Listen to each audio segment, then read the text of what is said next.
Welcome to CSIS Online. The way we bring you events is changing, but we'll still present live analysis and award-winning digital media from our Dracopolis Ideas Lab. All on your time, live or on demand. This is CSIS Online.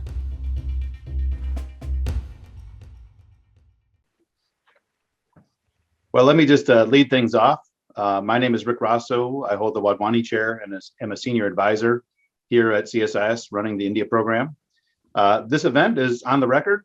Very happy to have three terrific friends to be here as panelists and talk about the Modi, the India reforms track record halfway through the Modi government's second term.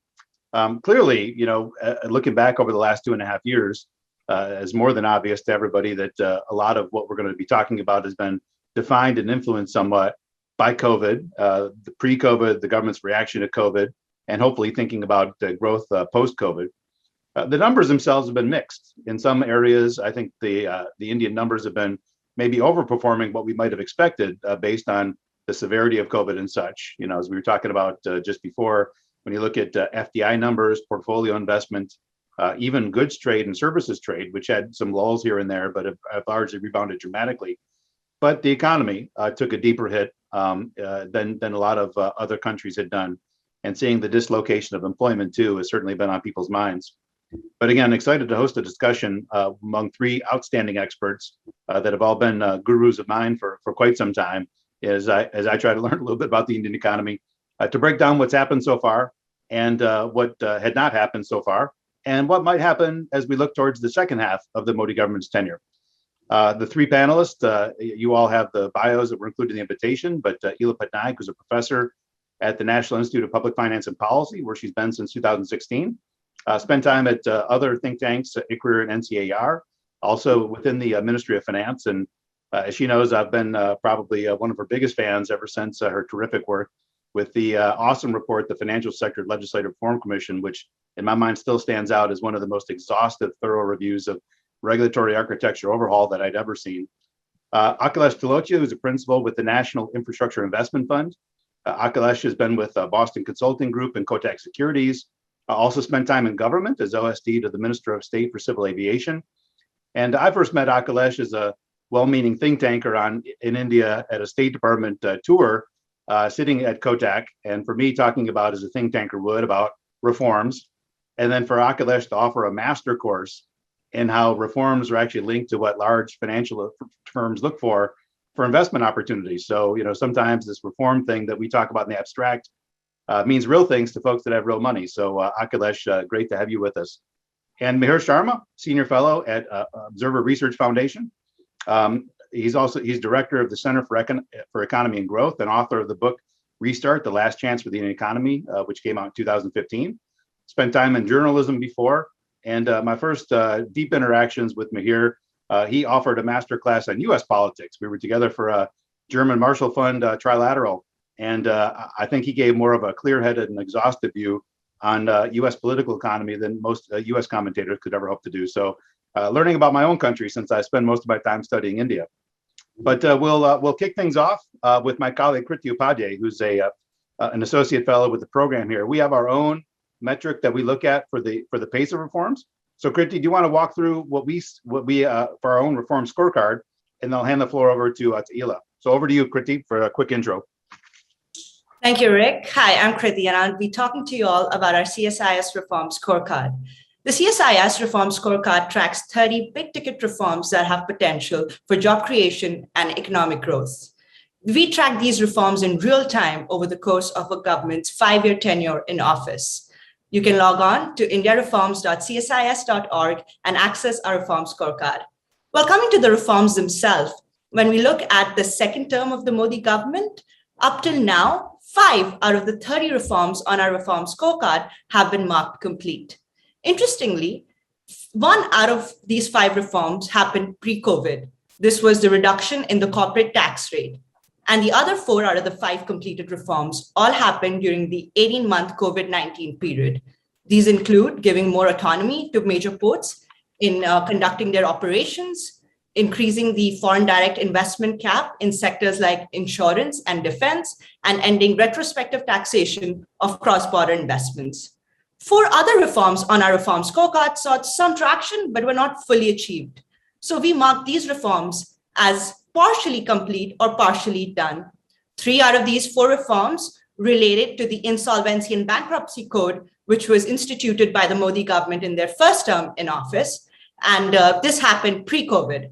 The other 1 reform relates to the Industrial Relations Code and its provisions, which allow and give some flexibility to companies in hiring and firing their employees. 2 out of the reforms that I just spoke to you about had a sort of 2 steps forward, 1 step backward approach. So we saw, for example, in the insurance FDI increase, it came with its own restrictions, the foreign owned and controlled guidelines. And of course, the Industrial Relations Code has not yet been notified.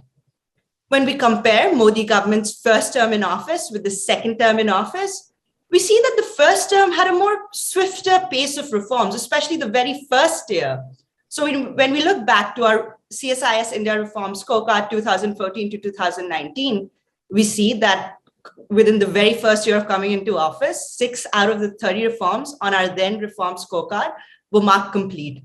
And these included some important reforms like opening up much of railways and construction to foreign direct investment, deregulating diesel, removing the last of the 20 protected sectors under the small industries list, extending industrial licenses, and so on. After the first year, there was somewhat of a slowness in the pace of reforms. So we see that up till the midway point, 8 out of the 30 reforms in our reform scorecard were marked complete, and 4 others were marked partially complete. Around the midway point is also when the Modi government arguably instituted 2 of its biggest reforms to date. These include the Insolvency and Bankruptcy Code, which I mentioned earlier, and the Goods and Services Tax, or the GST. Both of these reforms still require much fine-tuning.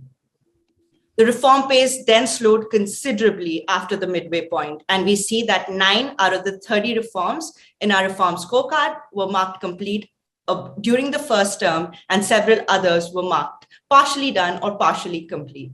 When we look at the reforms that are remaining right now on our reform scorecard for the second term, we see a mixed bag. We see some reforms that are almost complete. So, for example, the Air India sale and privatization, the deal is done, and the financial obligations by the Tatas might be completed as early as within this month.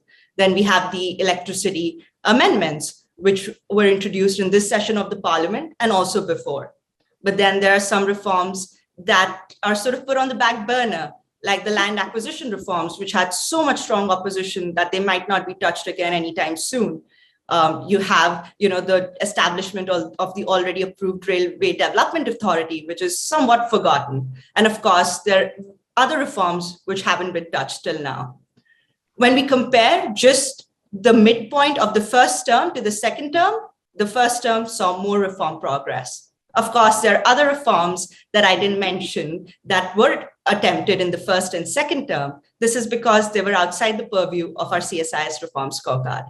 Thank you, and over to Rick and our terrific panel for their reform insights. Thanks, Kriti. Well, that's a nice high-level overview on the things that we'd sort of been tracking, but now time to get into a deep dive with the experts, looking at banking, looking at structural reforms, looking at foreign direct investment reforms. Ila, over to you. Look forward to your comments. Thanks. Thanks, Rick, and thanks to Kriti for the insights that you have given us in the list of reforms. Now, I want to talk about in the first few minutes that I have for my opening remarks, I want to talk about 2 big differences compared to the Modi 1 regime, and why what is different 2.5 years this time compared to the first term's 2.5 years. Now, first, of course, as Rick correctly said, is COVID.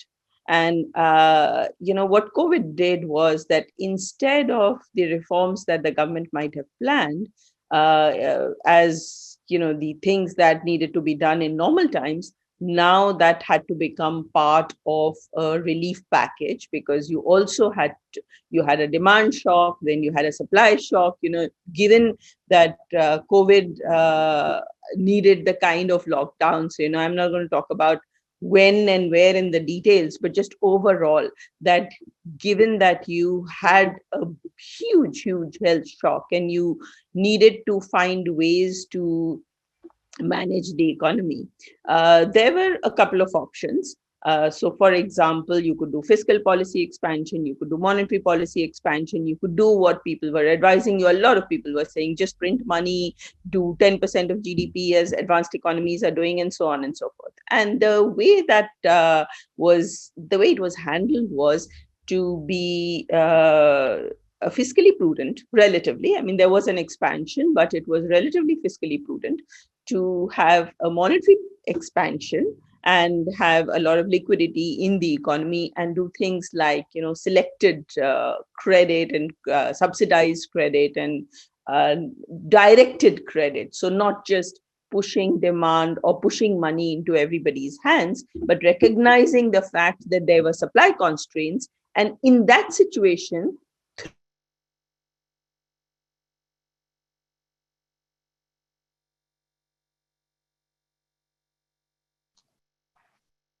Ila, I don't know if you can hear us, but looks like you've frozen for a second.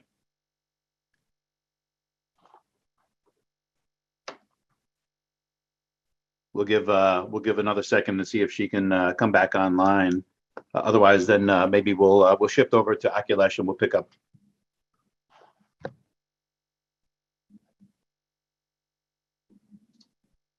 Yeah, maybe we'll change the order around, Akhilesh. Maybe have you jump in right now, and then we can go back to Ila if she gets a video now working again.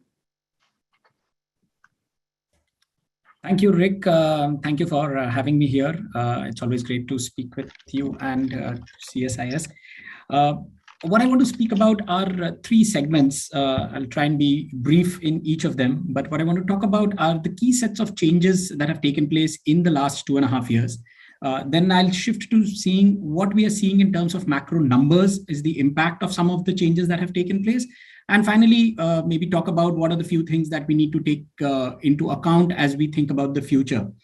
I think when Kriti set the stage, she rightly mentioned that the list of reforms that CSIS tracks is a subset of the set of things that have happened or need to be done in the country.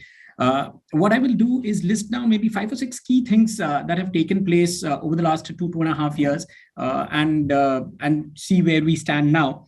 Ila was rightly mentioning that this term of the Modi government in some sense represents the management of COVID.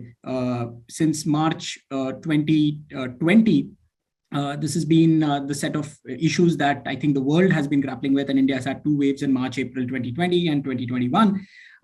What has worked out very well for India is the sheer number of vaccinations that we have been able to put together. So the entire health infrastructure, which came under some amount of scrutiny over the last couple of years, I think has also delivered on the 125 crore vaccinations, the 1.25 billion vaccinations, actually slightly more than what EU has been able to put together.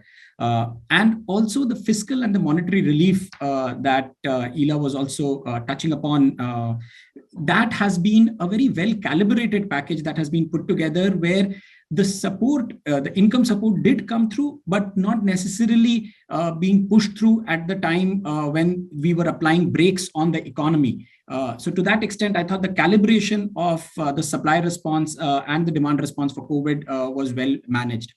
Second, I think there has been a significant focus back on manufacturing. This was the rallying cry that India needs to work on its manufacturing. And so to that extent, whether it is through the production-linked incentive schemes, almost 2 trillion rupees worth of incentives over the next few years, or through the tax incentives, the tax breaks that came through just before COVID, I think those were some interesting push towards manufacturing. We need to see where this thing pans out, and we'll talk about some amount of what has happened on our export side. I think the big issue, again, when the Modi government came in all the way back in 2014, was this whole idea of less government, more governance. And I know even at the Ministry of Civil Aviation, when we were there, we pushed through the sale of Air India. It didn't happen then, but looks like Air India is finally on its way to privatization now.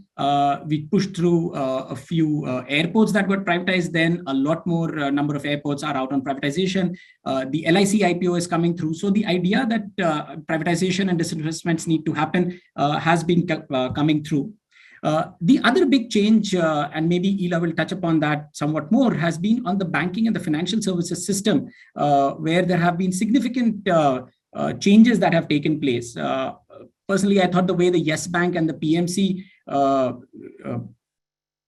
changes were put into account, the fact that when these two banks failed, the way the contagion could have happened did not happen, and to some extent the credit goes to RBI and to the government in managing that. The government has also worked on creating a bunch of institutions, whether it's the Bad Bank or NAPFID, which is for financing. Of course, NIF came through in the first term of the Modi government. So on the banking and the financial services sector, there have been a bunch of reforms. So those have been some of the things I think that we should look at and judge where things have been with respect to the Modi government. Quickly, I'll also talk about where that reflects back in terms of numbers. As we were discussing, exports have been a stellar story for India over the last year specifically. We just closed a quarter with $100 billion worth of good exports. This is the highest number ever, and looks like that India is on track for a $400 billion exports number this fiscal year. Quite a big jump for India, which has been lagging in the low 300s over the last decade fully. One interesting thing that India has done is created a massive amount of fiscal space by pushing away the FRBM. I put together some numbers to suggest that India has created almost 40 lakh crores, 40 trillion rupees worth of fiscal space by just pushing away the FRBM over the last 4 or 5 years. That space is significantly available for the government to invest back into India. I think what remains to be seen, and that's one of the things that we will talk about how the future pans out, is where the government invests in, whether that goes into capital or revenue expenditure. We're beginning to see growth come back on track. Last quarter numbers, which released yesterday, seem to suggest that India is back at least at the pre-COVID GDP numbers. We should talk about, as we go through the course of the discussion, on the distribution of GDP and the inequality point that you raised in the start. But at least in terms of absolute numbers, we seem to be getting back on track. And finally, I think while the world is grappling with the whole idea of inflation, the flexible inflation targeting regime that India had, 2 to 6% band, India has skirted with the 6% number over the last few months. But that's not something that's been breached materially for a sustained period of time. Looks like we may be able to manage it. Omicron and its supply chain issues, we'll see how they pan out. But I think, again, the inflation management has been good. And finally, moving to a few quick points that we should be thinking about as we think about the future. I think there have been 3-4 very important announcements by the government, and those need to be tracked closely in terms of closure, whether it's the NIP, the infrastructure pipeline that has been spoken about, the national monetization pipeline, where there is a significant amount of privatization and disinvestments that have been promised. There is the entire Gati Shakti initiative, again, 100 lakh crore, 100 trillion initiative that the government has spoken about with respect to logistics and ease of living. That needs to be tracked, and disinvestments again need to be tracked and seen how quickly we are able to move through some of these. In all of this, I think one of the important direction that we now have in India is the entire net zero commitment that the Prime Minister has made at COP26. The net zero in 2070, I think, will galvanize a large amount of investment and finance that will flow through into green industries. At NIF specifically, we are beginning to see a lot of traction take place with respect to green finance, as well as with respect to green investments, whether it's in the power sector, whether it's in EVs, etc. So those are, again, exciting times. So with that, I'll stop for now and hand it back over to you, Rick. Great. Well, I see Ila's back. It's not a digital event unless somebody's got a little bit of troubles here, but great to have you back, Ila. And I guess it was your turn this time around, but let me flip it back over to you. You were just about half a minute in, so you can restart or pick up where you left off as you please. Okay, thanks, Rick. Sorry about that. My internet had stopped working. So the main argument I was making was that what we did right in terms of the macro policy balance was that we did not just do a large expansion of demand through a very large fiscal expansion.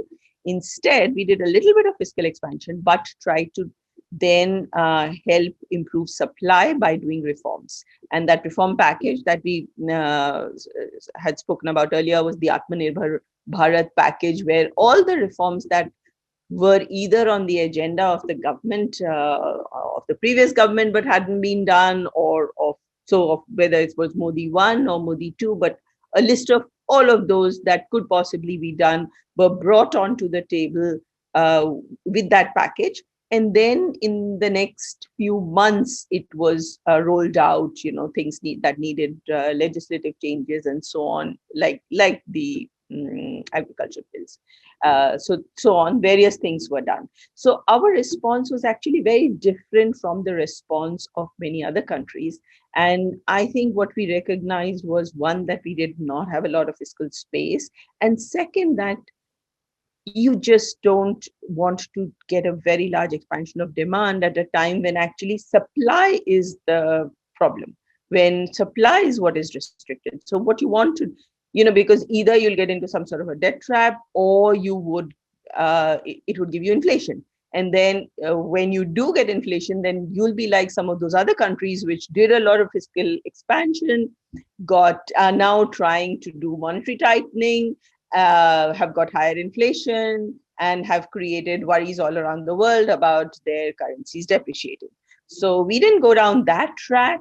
And instead, what we tried to do was to ease supply constraints by bringing in a number of reforms. And what do those reforms do? Those reforms were fundamentally productivity enhancing reforms that hopefully, remove the restrictions that we have in place, give you a better allocation of resources. In some, it was, maybe actually giving some subsidies, giving a push, but largely that was the setting. So that was one reason why Modi 1 halfway down the line, halfway point of Modi 1 was different from the halfway point of Modi 2. I think the second reason is also important to understand, and that is that some of the reforms that were initiated in the Modi 1 period, the two that Kriti spoke about, the GST and the IBC, both needed more time to get settled. And people were unhappy, things were not going too well, and you didn't want to bring in another reform while you hadn't really settled down and got your systems working with the GST. GST needed so many changes, and GST was one of those that needed consensus, and states had to participate, and it wasn't just something that these were not stroke of the pen reforms that you just sign something and it gets done. These were things that required institution building. Look at the IBC, for example. So, you do your committee of creditors mechanism works. Does the IBBI work? Do you have enough resolution professionals who are able to deliver, and so on? So both these big reforms made either traders unhappy, or industry unhappy, or banks also unhappy, or they needed institution building. And I don't think we should have expected, and that's what was happening, that immediately you don't start a third thing when two big things still have to settle down. So that's really my understanding of why standing where we are midway of Modi 2 is different from midway of Modi 1, and why the two are not really comparable, because the situation is different, and an index may not capture some of those aspects. Now, coming to banking, Rick has heard me say this so many times that I'm almost embarrassed to say it again. But we are not going to get a healthy, competitive banking system unless we do fundamental reform in the regulatory governance, in regulatory architecture, where, so for example, if you hear stories about when banks are, let's say there's an order against a bank, is it a reasoned order? Is the bank able to go and appeal against the regulator? Securities markets regulation may not be perfect, but at least there is an appellate tribunal. A regulated entity can go against the regulator. In banking, we haven't even started. So, whether it is the way the banking regulator functions, the regulation functions, the lack of a resolution authority, my whole FSLRC sort of agenda on the banking sector. And I really feel that a lot more needs to be done. Yes, it's a good step that, you announce that two banks should be privatized, and that you do move towards that, and that's good. But I don't think that is at all going to be sufficient for India to get the kind of banking sector that we need, so that small firms get credit, so that there's competition, so that taxpayers don't keep paying out year after year to bail out banks. I mean, call it recapitalization, call it whatever you do. So that fundamental reform hasn't happened yet, and I don't see it happening anytime soon. So maybe I should stop there and can come back to it in questions. Thanks, Ila.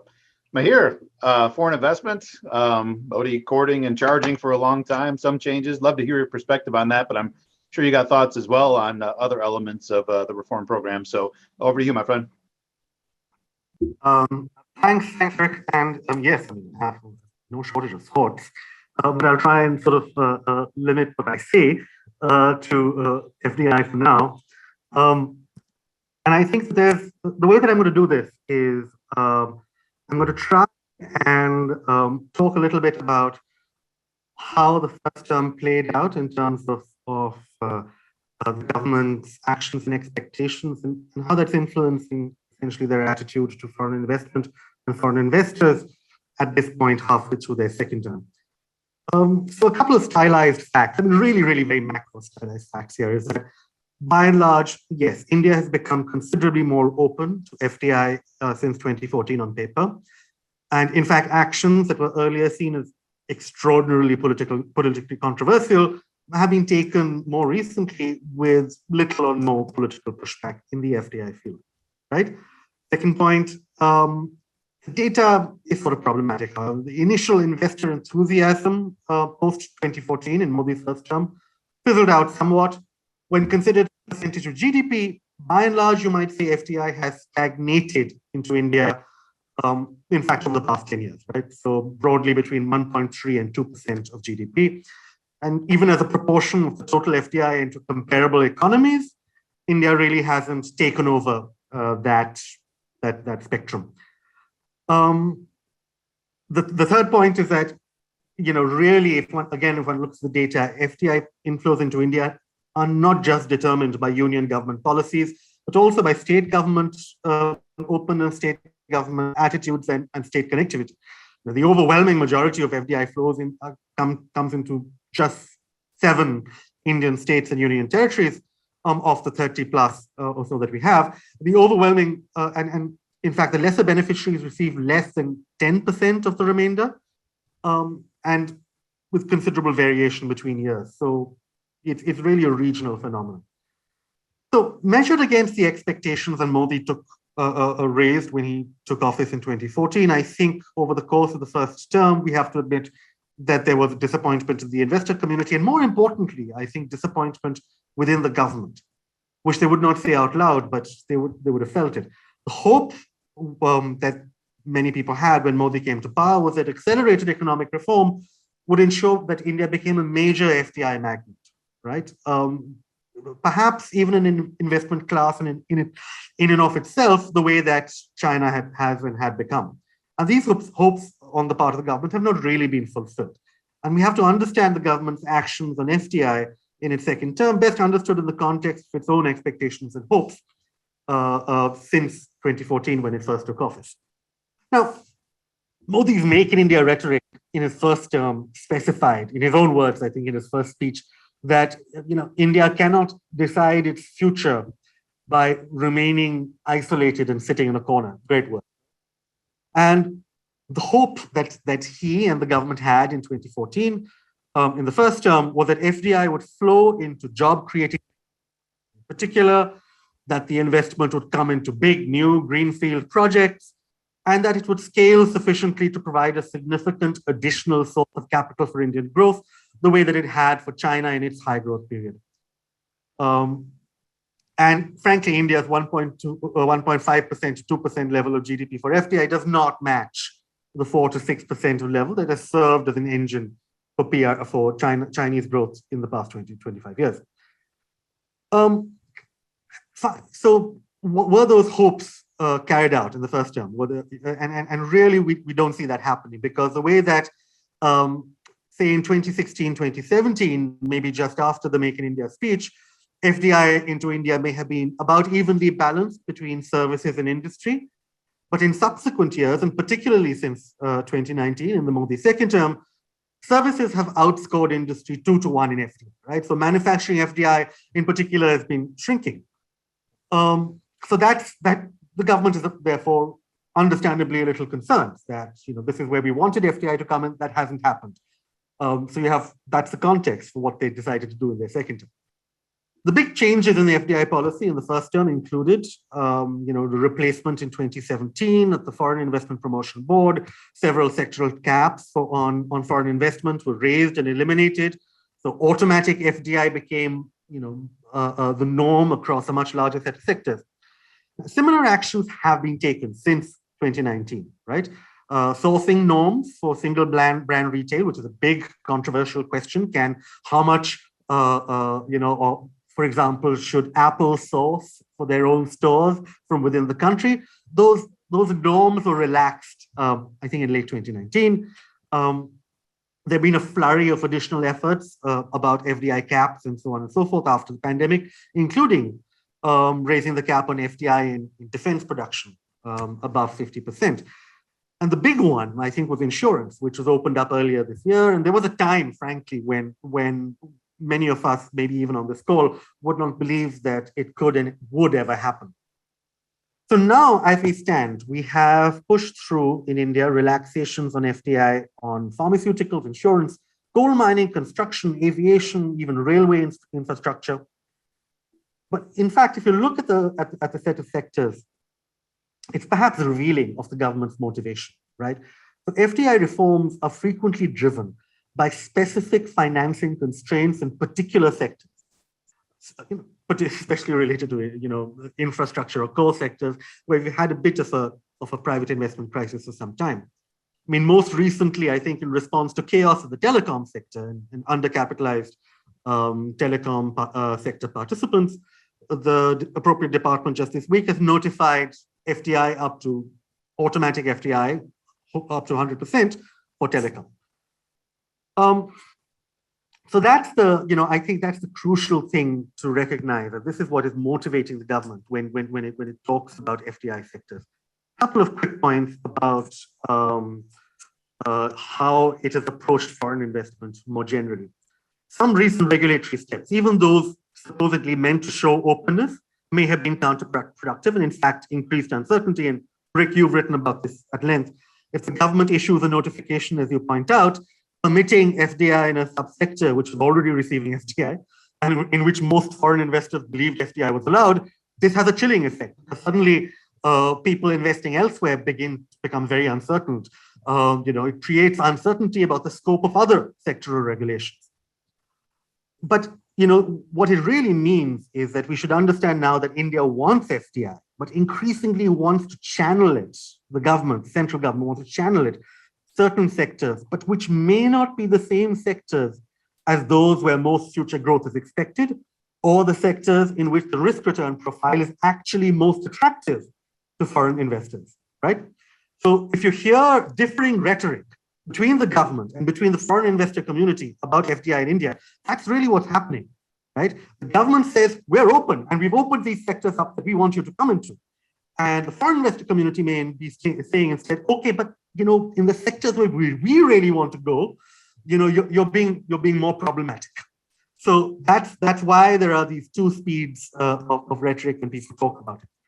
Now, the big example for this is e-commerce, which, as you know, is an example of a sector that is not maybe the first choice for FDI from the government, because there is no domestic funding crunch on e-commerce and e-retail in particular. And Amazon and Walmart, which are among the biggest recent FDI sources for India in the past few years, are not exactly happy because policy regulating foreign investment in retail has been subject to multiple revisions, including recently, that have effectively changed the rules of the game for investors after the investments have been made. There are indications of the government. So, the question is, Is there a level playing field for FDI here? Probably not.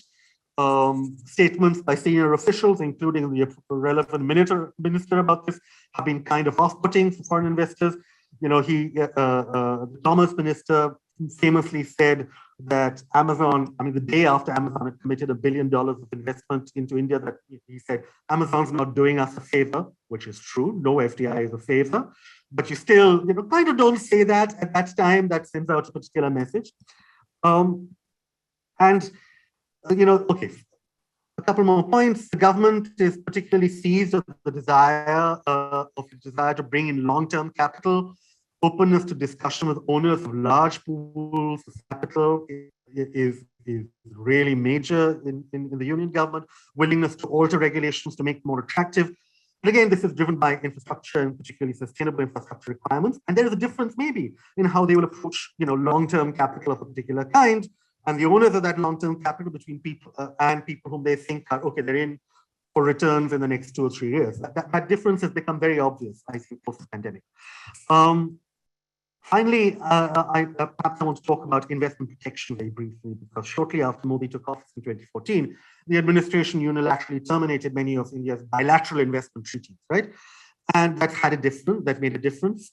Essentially, the concern in the government was that the scales in international arbitration and international had been tilted too much in favor of companies. They wanted to tilt it back towards state mechanisms.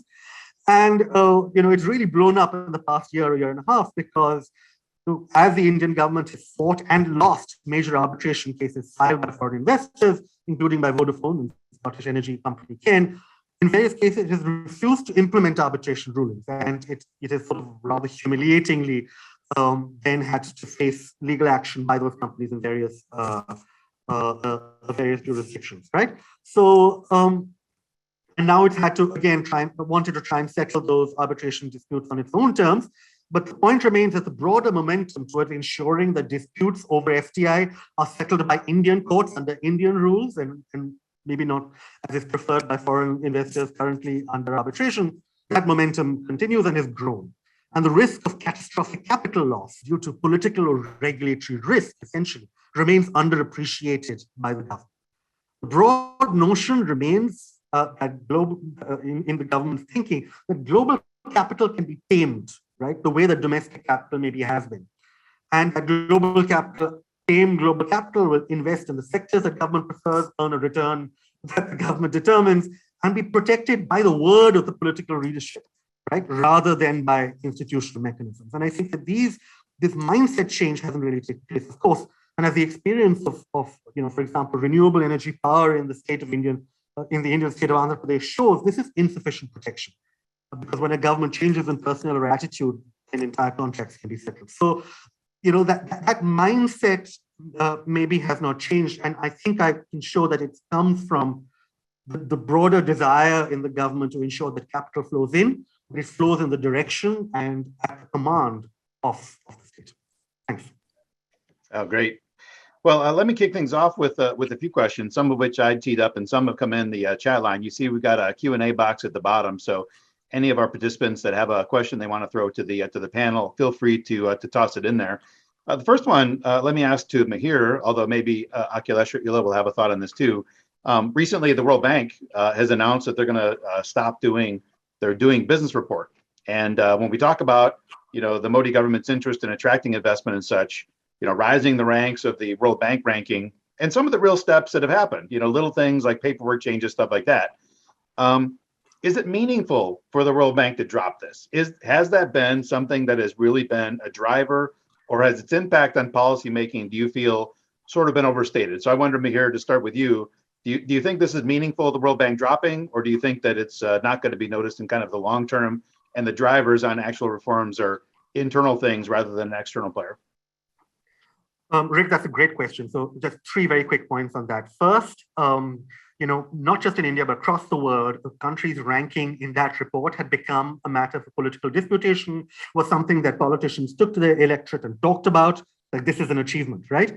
Now, when that begins to happen in a supposedly objective, but basically rather limited ranking, which is what the World Bank's Doing Business Index was, it means, second point, that you have gamesmanship around it. Like, and India is not the worst example of this. There are multiple countries that demonstrated, just pressure on the World Bank, gamesmanship in its internal domestic reform process, in order to ensure that maybe the ranking growth that they demonstrated was high, but on the ground, not as much had changed. So I think that it is a wake-up call to many countries around the world, including India, that rankings such as this are and doing well in rankings such as this are no replacement, right, for going out onto the field and figuring out what companies and entrepreneurs and investors actually want, right? The World Bank is not who you should be talking to try and figure out how good you are as a place to do business. That is not the constituency. Right? The constituency is actual investors, entrepreneurs, and companies. Talk to them instead of lobbying the World Bank. And I think that's, if there's any lesson that the government here and governments across the world should take from that being shut down, it is the World Bank is not important, right? It is the investors that are important. Yeah, good. Ila, on banking reform, I mean, you see the own risk reports that the Reserve Bank has been doing, bottling up, the acknowledgement of losses during COVID for obvious reasons, but as you look ahead for the next 2.5 years, knowing that as they lift the cap off, and I think the state of Indian banking, becomes a little bit more recognized and well known, is there going to be scope to do the kind of banking reforms that you're talking about, while particularly the state-owned banks, probably their fiscal situation is going to get worse? Or do you think that's exactly the right time to do it? So I wonder if you can more directly kind of hit on this confluence of the need for big reforms and the fact that at least the numbers are about to probably look a little bit worse in the coming months. Okay, so Rick, the need is there clearly, and I think you stated the need, and that's very clear that yes, first of all, the need is there not just because of COVID, but already the growth requirements of the economy were such that we needed banking reforms. I mean, you look at banks, their total portfolio in the lending for small companies is about 5 to 6%. And this is after all the mudra and, whatever schemes that could be come up with. And banks fundamentally in the business of banking are better suited for lending to small businesses. Bigger businesses can go to markets and banks cannot. And that's where the energy of the Indian economy lies. So what we need is credit for small businesses. And there's just no two ways about that. Before COVID, now, later, that's something that we fundamentally need. In terms of are the opportunities better? So in one way, I think as previous speakers have said, some of the things that have happened would have been opposed politically much, much more.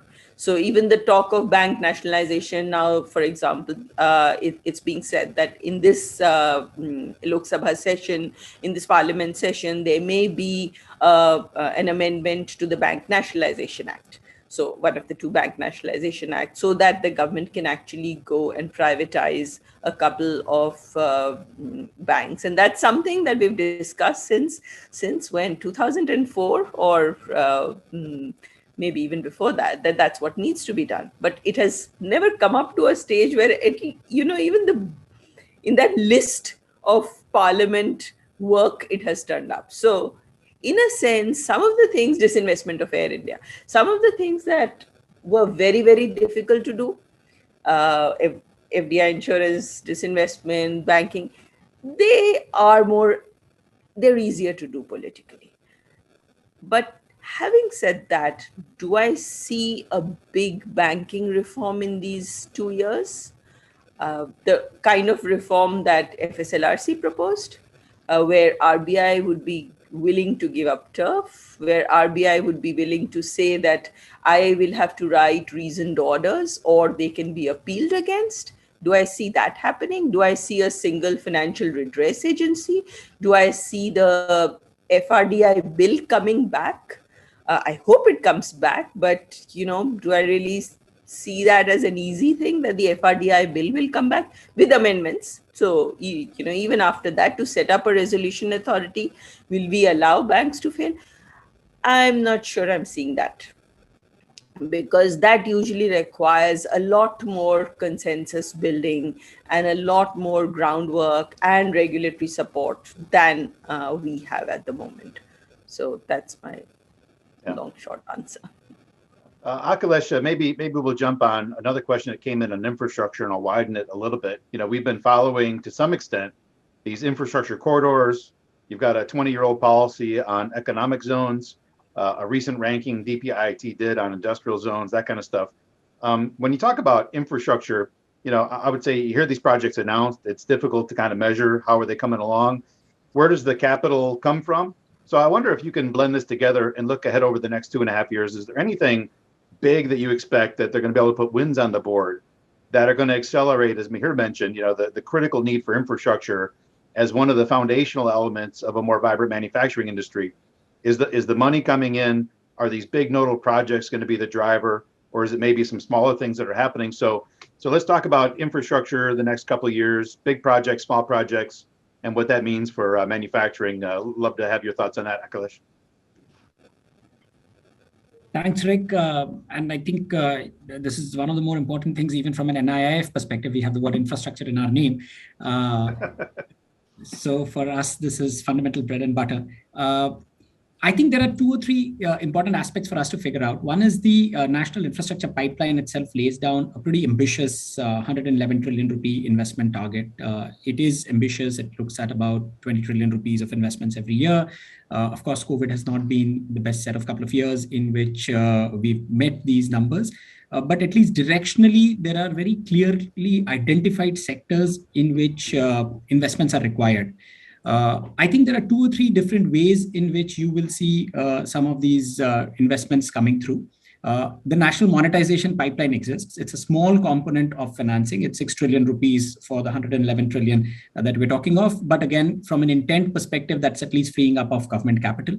I spoke about the fiscal space that the government has created for itself by pushing away the FRBM targets over the next many years. That creates buffers, at least at the central government level, to start to find monies for itself.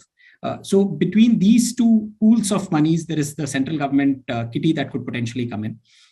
We are beginning to see now a small sense of revival in the private capex coming in. I know Ila mentioned about the small businesses wanting to have credit, and it's being a small segment of the overall banking ecosystem. But the industrial credit and the industrial capex cycle seems to be now coming back, at least from what we pick up in conversations with banks and also the sort of project pipelines that we are beginning to see.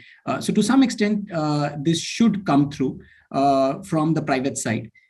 On the FDI side, specifically for some of the more stable sectors, especially on the renewable side, we've seen sovereign wealth funds queuing up.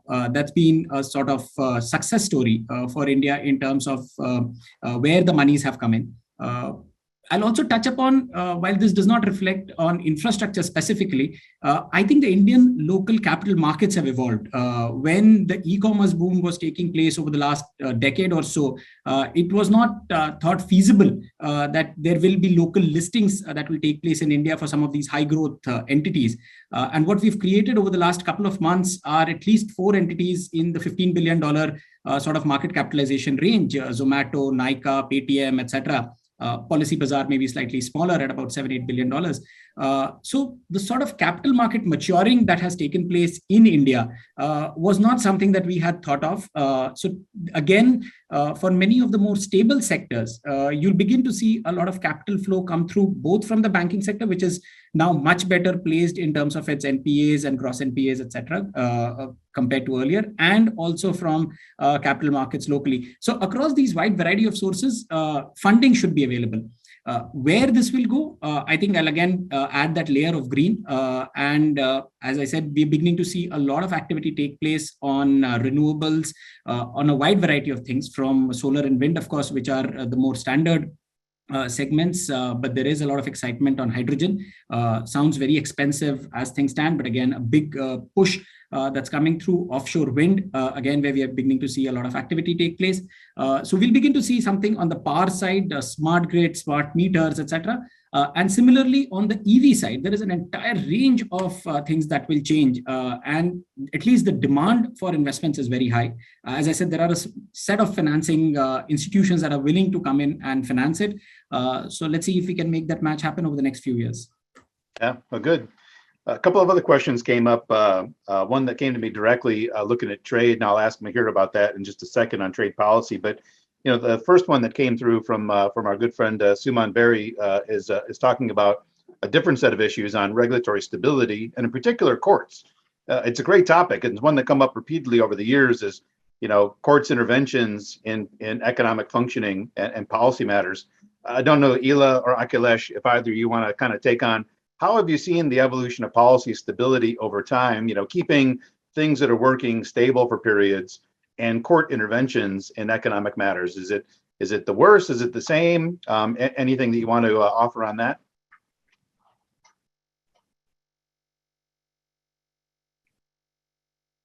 Go ahead, Akhilesh. Okay, thank you, Ila. I think from what we saw at the beginning of the decade, when we had some of those big cases on coal and the spectrum deallocation, etc., that courts had intervened significantly on, at least over the last few years, the sort of economic policy impact of courts has not been there. If anything, I think there have been the courts have been able to uphold many of the changes that have taken place in at state level. For example, some of the renegotiations that have taken place, let's say in power, and there have been court judgments which have helped at least the concessionaires at least have a fighting chance with respect to some of these unilateral changes that have taken place. Again, responding from a sector that I know somewhat more closely in aviation, during the time of jet bankruptcy, again, the courts had to come in because there were some confusion with respect to whether the lessors need to pay through the GST that the bankrupt airline did not pay. And again, I think the courts upheld the principle that it is not the lessor's responsibility to pay GST. So to some extent, at least what I have seen over the last few years is the sort of massive intervention that we saw on the execution side, on the executive side, by judiciary take place around the 2010s when we had those famous reports of notional losses, etc., coming through in resource allocation. I don't think that is as evident now. I think things have also settled down on those counts, and if anything, the courts have been holding up on many of these aspects that investors are concerned about. But Ila, over to you. Yeah. So I think that while on the big ticket issues, I agree with Akhilesh that we don't see those kind of interventions that would upturn a whole sector and change the environment completely. But I think courts have a larger role to play in the economy, and that is contract enforcement. And for contract enforcement to happen, the kind of whether it's the court management system or how the judiciary and the entire system and how it functions, and is that giving us confidence that this is a functioning system and you'll get justice in, say, 2 years, 4 years, 10 years, 20 years. So the fact that courts have the judicial system has yet not solved the issue of delays and the delays in justice of the kind that we continue to see, that I feel affects the economy on an everyday basis. It's not the big ticket items, yes, and it's not interference by the court, but it is not doing what is expected by a well-functioning market economy, which is contract enforcement. And that's where I think we are losing out in terms of the role of the courts in the judicial system. That's where I've seen a big difference between the big players and small ones. That old line that takes 20 years to get remediation, but you've seen massive cases go from problem to Supreme Court in a year if large companies have the money to put towards it. So it also accentuates, those that the haves and have-nots, I guess, to some extent. Let me wrap up with one last question for Mihir. I mean, you touched on some of these elements on investment treaty, but we saw when the Modi government first came in a very protectionist outset. Pausing trade agreements, doubling customs duties in a range of areas, things like that. Re-election, a moment that looked like maybe they're a little more interested. RCEP talks, India was pretty active initially, and then pause. Now you see suddenly a resurgence of interest. Again, talking to the UK, EU, Australia, Canada, all these deals. Do you think, is this for real this time? Has something changed that has triggered interest in trade deals? Or do you think it may be another false dawn? Any sense that you've got so far as we see this kind of resurgence in interest? Rick, I hesitate to say, maybe nothing will come of this, but, because these negotiations are inherently problematic. But in the broader sense, yes, over the past year and a half, for at least two big reasons, there has been a slight change in attitude in the union government in India, in Delhi, over the question of foreign trade. Now, and this isn't driven by, a change of heart at any deep level, particularly not on the part of the ministers in question. I think at the level of the Prime Minister's office, the supply chain chaos around the COVID pandemic, and B, increasing tensions along the northern border with the People's Republic of China, have just caused maybe a reconfiguration, a re-examination of where India stands in terms of its trading architecture going forward. Now, so my expectation is that therefore a broad decision was taken that, look, there's got to be some kind of trading club that is good for us, that is politically stable, that is geopolitically stable, and makes economic sense that we can find. But RCEP we can't join because that's China-led. The WTO is, dead, right? So where is our trading future? And I think that is a positive impetus. It's playing itself out in these statements that we want, to settle things with Australia. We want to settle things with Germany, or with the EU. We want to settle things with the US. But I can't be certain that this change in attitude towards trade policy at the highest level will translate into more productive negotiations when the bureaucrats sit down, right? I can't make that guarantee. And so therefore nothing may come of it. And it may just be another way in which there's been another false dawn, right? But I don't want to in any way minimize the fact that there has been a change in attitude. Yeah. Well, great. Well, I guess on that maybe somewhat positive note, but let me just say that I think this group has to reconvene in 2.5 years, and we'll see if our hopes and predictions and expectations come to pass. So Ila, Akhilesh, Mihir, thanks for staying up so late with us here in the United States. We had a lot of folks in India, but all the way to California and beyond, keeping an eye on this. Really appreciate your thoughts. And again, we'll have to catch up in 2.5 years and see if all this came to pass. So thanks to you all. And thanks to our terrific audience for these great questions you sent in. And we'll talk again soon. Thank you. Thanks.